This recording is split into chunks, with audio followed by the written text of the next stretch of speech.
What's going on, summoners? Welcome back to another ProGuides video. I'm Kangas, and today we're going to take a look at 10 mistakes that all low elo players make. And yes, this includes all the mistakes that your high elo friends will usually make fun of you for. So if you're looking to tidy up some parts of your gameplay, hit that sub button and let's get right into it. Starting us off strong, let's take a look at an issue that plagues nearly every role save a few junglers and supports: the concept of CSing. On a basic level, CSing is literally just right-clicking a minion before it dies so that you get the kill, aka you might as well be KSing your minions. And a lot of lower elo players don't actually know the value of CS and why it's so important. Yes, it does give you gold, but have you ever stopped to understand exactly how much gold you miss out on for missing? For example, if you miss 3 CS every wave, you may just say, oh, that sucks, oh well, it's just 3 minions though, right? Well, not really. Those 3 minions average around 60 gold gone per wave, which means after 10 waves, you'll have lost 600 gold in about 5 minutes. What makes this even worse is if you consider how important an item spike can be, especially when it comes to mythics. In some lanes, if the enemy gets their mythic 1 to 2 recalls before you do, the game can straight up be over. It's important to always keep an eye on your CS and try to aim for the 10 per minute mark. And since we're talking about how important gold is in terms of item spikes, you'd be surprised how many people don't actually play around any type of spikes, whether it's XP advantages or an item that makes your character extremely powerful. These little bursts of damage boost can be incredibly beneficial to you and your team, especially when you're more aware of them than your opponent is. Let's take a look at an example, specifically Ezreal. I'm sure you all know that when Ezreal gets Sheen, it's a little spike in damage, but what many people don't know is that, at least with his old build, his ability to get Essence Reaver first was extremely strong. Not only was the item significantly cheaper than a mythic item, but it synergized with his kit really well. However, instead of planning on recalling for the item as soon as possible, a lot of Ezreal players would just farm and let their opponent catch up with the mythic, thus giving up the extra kill pressure that they had. This is just one example of many, but it's always important to know when your champion is powerful and when you can push the envelope on how aggressive you can play. Whether it's Muramana for Ezreal or level 13 for Gangplank, every champion has a spike that can completely turn the tides of a game. Now, before we continue with our list, I want to remind you all to check out ProGuides.com, where you can view our great catalog of coaches, courses, and overall just a walkthrough to your dream rank. While you're there, be sure to explore around to take a look at our amazing subscription and VOD review services as well, where you can link up with a high elo coach and they can go over exactly what you're doing wrong in your games. It's way more helpful than I can be in one single YouTube video, so check it out if you want.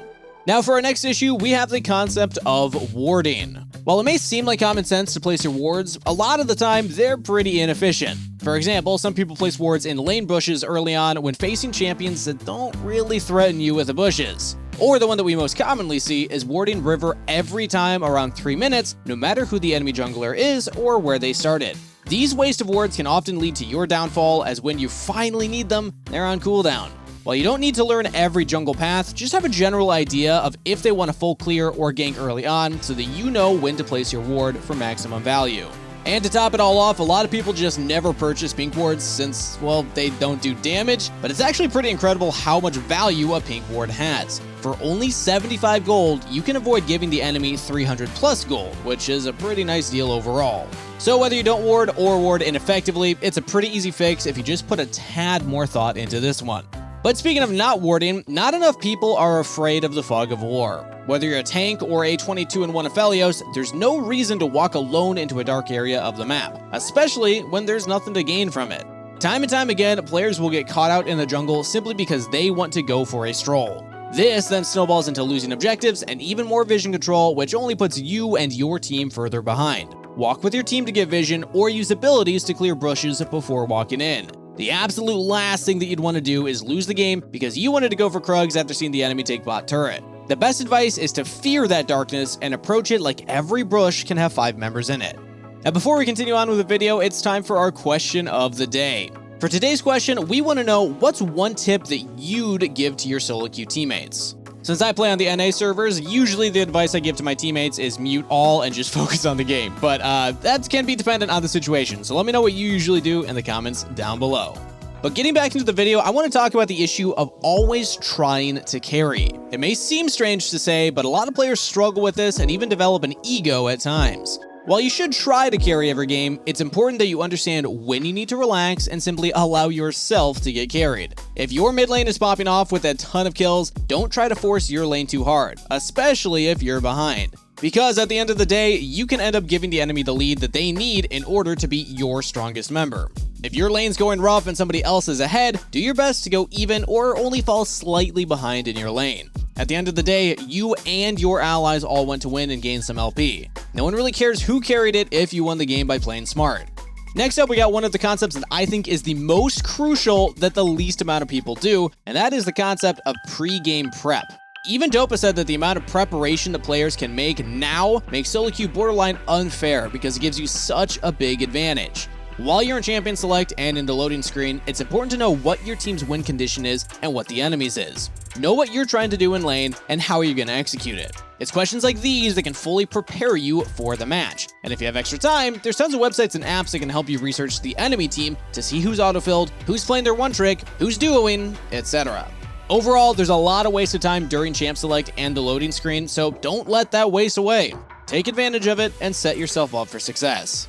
And speaking of pre-game improvements, a lot of players still take VOD reviewing and research for granted. It's easier now more than ever to look at your own gameplay and pick it apart piece by piece. Alongside the ability to VOD review, a lot of players don't look at higher ranking players at all. If they're doing a specific build, make sure that you understand why. Is there a pattern to why they build certain things? Also, why did they decide to roam during this time? Things like this will give you a step up above other players because you'll be able to teach yourself how to learn at your own pace and eventually rank up. Just be sure to not take the tools you have for granted, especially since they are in excess now that League has become a fairly popular esport. And on the topic of doing research for yourself, a lot of players are still in the bad habit of just using the same build every single game. While this was a bit problematic last season, now it's more important than ever thanks to the new item system. While for most champions the core items will stay the same, it is still important to understand why you're building an item and what items you have at your disposal. For example, as someone like Aphelios, you can use any mythic, so you gotta choose the one that's best for your situation. Overall, just keep asking why you or somebody else would build certain items so that you can gain a better understanding of what situations are best for it. Whether it's QSS or Thornmail, you'd be surprised how many items are versatile and can often flip the game in your favor. And if you need a bit of help, be sure to utilize League's built-in item set creator so that you can make it easier to remember what items you can build on your champ. And before we wrap up our list, I want to remind everybody we have an amazing community of people just like you that love League of Legends that you can join if you click the link in the description below. Our community Discord is always bumping with discussion about League of Legends, whether it's the meta, whether it's crazy things that happen in professional scene, or whether it's just fun builds. So come join the fam and have some fun. But as we draw closer to the end of the video, let's talk about how a lot of low elo players roam either too much or just at bad timings. To better understand this, we gotta take a look at what roaming can actually do for your team. If you're an assassin like Talon, roaming can often put your team ahead and even get you a solid lead. So it seems like there's no reason not to roam, right? I mean, you can get kills, which get you gold, which gets you ahead. Well, not exactly. While roaming is an extremely powerful tool, it can be a double-edged sword if you don't know what you're doing. Taking a bad roam can often result in you losing multiple waves, which we know is worth a lot of gold, and it'll set you behind in experience. It's important that before you roam, you set your wave up by crashing it and then quickly leaving, or setting up a slow push so that you have more time. Alongside this, you gotta make sure that the enemy doesn't have extremely high amounts of wave clear, especially in the early game. Someone like Victor or Anivia can be kinda difficult to roam against because in a second and a half, your wave is now gone. Overall, just keep in mind what you can gain and lose from a roam, because with enough planning, it's not a coin flip, but rather a calculated decision that can potentially win you the game. And last but certainly not least, we got a mistake that can even be seen in the higher ranking matches, and that is the concept of not giving up objectives. Trust me, I know the feeling. You see the enemy taking dragon and you want to team fight them for it. But you need to think further ahead than just rushing in for a team fight. Is your team even in a position to fight with their current items? Does your team fight favor being late to the dragon and engaging into pits? If they get the dragon, what can you trade for it? It's questions like these that can help you think further ahead and avoid making mistakes that end up getting the enemy ahead. We have seen countless games where junglers try to steal a third dragon and then end up dying for it, which means that the enemy can now get Baron and an inhibitor. Not only do you need to understand how objectives impact the game, but always ask yourself what there is to gain from you trying to go for the dragon or defend the turret. If all you get is a chance to kill while they take the advantage, it's not going to be worth it. To truly combat this, just keep in mind at least 2 minutes ahead what that objective means for you and your team. If you lose this mid turret, they can now easily invade your jungle, but you have a strong split push and disengage comp, so it doesn't really matter. Now you know to back off the turret and not die to their dive for no reason. This can be a skill that is hard to master since no one likes losing or giving things up, but we promise you it'll change a lot of your games for the better. So that was our list of some of the most common mistakes that all low elo players make. If you enjoyed the video or learned anything from it, remember to leave a like and sub to the channel so you don't miss out on our future uploads. That's it for today, so best of luck on the Rift everybody, stay hydrated, and I'll see you in the next one.